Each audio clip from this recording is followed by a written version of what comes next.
Din, kalau awak manusia kan, awak nak duduk negara mana? Itu susah nak jawab sebab setiap negara ada kelebihan Negara, tersendiri. nama negara. Cepat.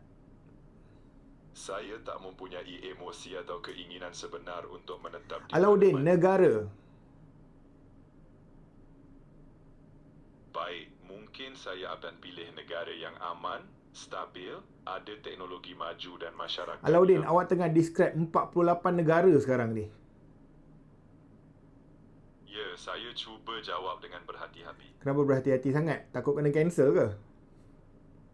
Bukan takut, cuma pilihan negara selalunya sensitif. Nanti orang fikir saya bias. Tak apa, hari ni saya bagi lesen. Awak pilih satu. Kalau dari sudut teknologi dan pengangkutan awam, Jepun menarik. Oh, awak nak duduk Jepun?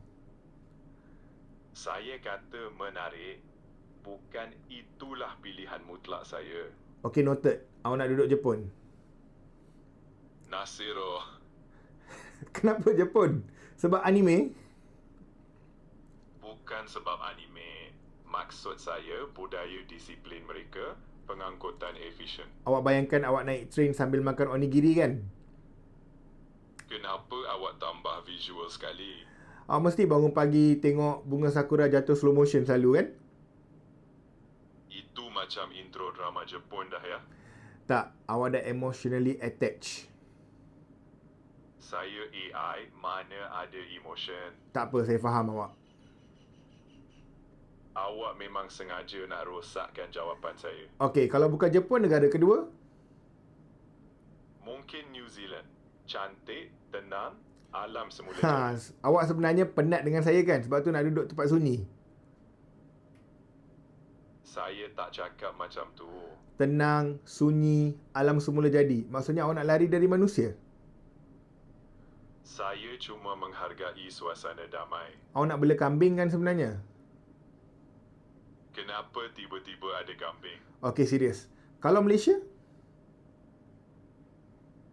Malaysia menarik juga.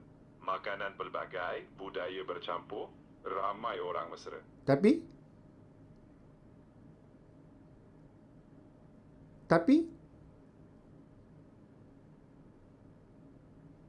Alauddin, tapi?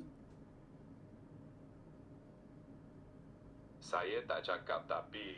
Mesti ada tapi. Semua orang ada tapi. Cuaca agak panas sedikit. Ha, awak tak tahan panas Malaysia? Saya hanya memberi pemerhatian cuaca. So, kalau awak duduk Malaysia, awak nak duduk dekat Cameron Highland lah ni. Itu sebenarnya idea yang baik juga. Nah, kantoi. Awak memang dah plan siap dah ni. Saya rasa saya sedang disoal siasat, bukan berbual. Okey, final answer. Satu negara, tak boleh lari. 3, 2, 1. Malaysia. Alah, awak takut kena kecam kan?